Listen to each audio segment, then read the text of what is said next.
Hey, Jen Psych, welcome to our lesson on conformity and the work of Solomon Asch. This is the beginning of what I want you to understand as a story. We're going to start, and I want you to think of yourself as the protagonist in this story.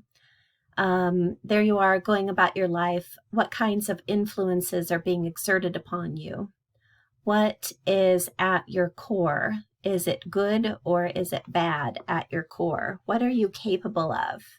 What might you resist? Are you capable of doing bad if you just want to be like other people, if someone else tells you to, or if it seems like the situation demands it?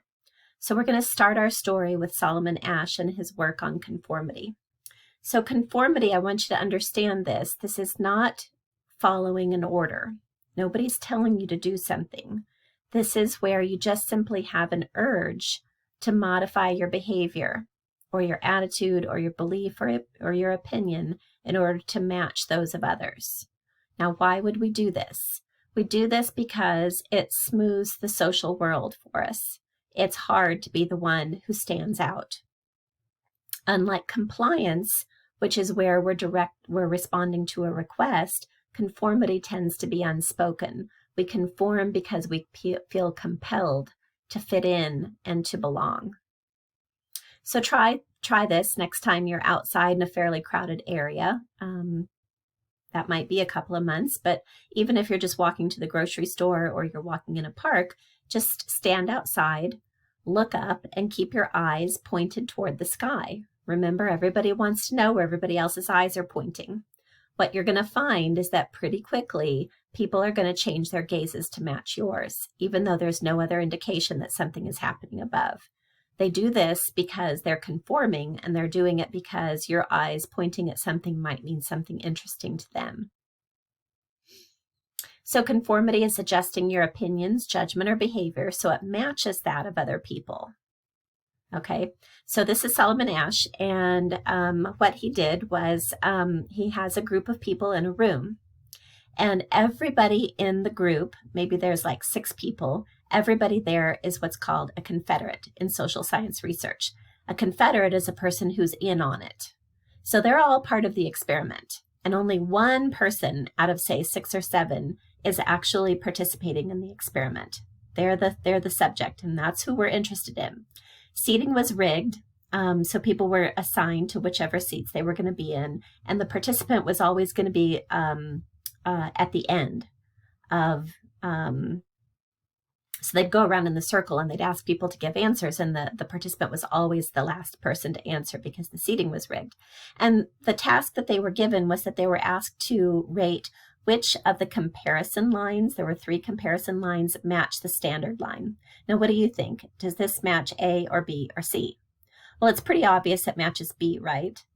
But what happened was the Confederates were instructed to pick the wrong line 12 out of 18 times.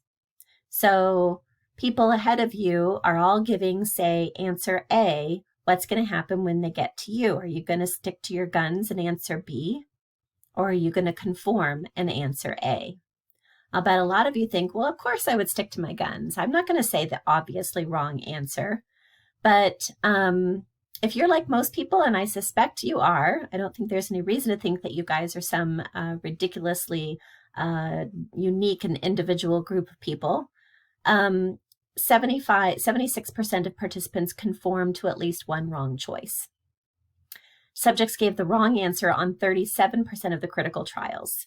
So that's quite a bit. 76% of people conformed at least once. This is an actual picture from the experiment. Now, at the same time, we should understand that about 2/3 of people stuck to their guns most of the time. Okay, so yes, people do tend to conform, but they also do tend to stick with what they know. So why would we do this? Why would we give an obviously wrong answer and say, oh yes, it's line number 1 just because these 3 guys did? Well, there are 3 possible reasons. Number 1, normative social influence. We just feel pressure to be like other people. So if I ask, the entire class a question and I rig it so that most of you give a particular answer, and you think it's something different, you're probably going to feel pressure to go along.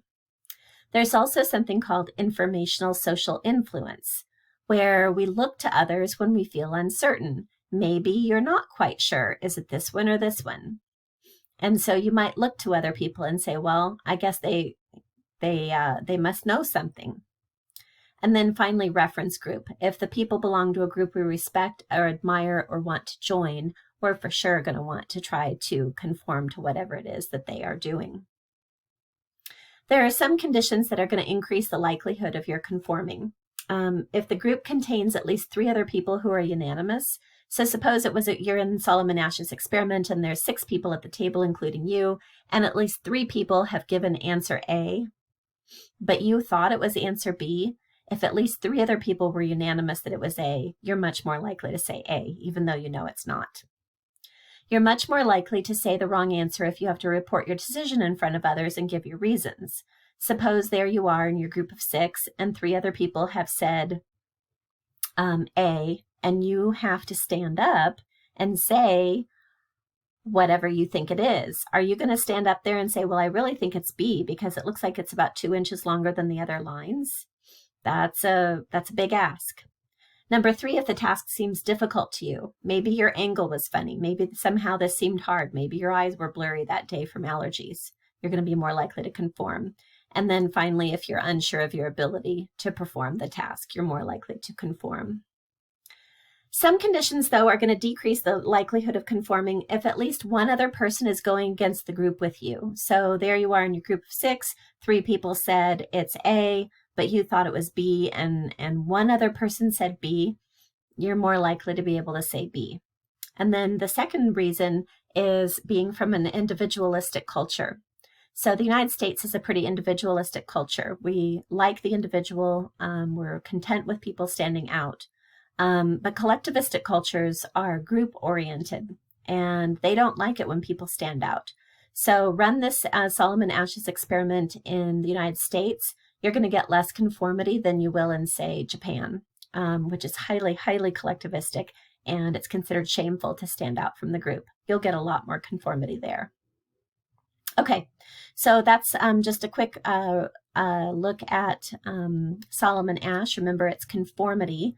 Nobody's telling you to do something. You're just conforming and going along with the group because you feel pressure to. Remember that 75% of people conformed at least once, but about 2/3 of people would stick to their guns most of the time.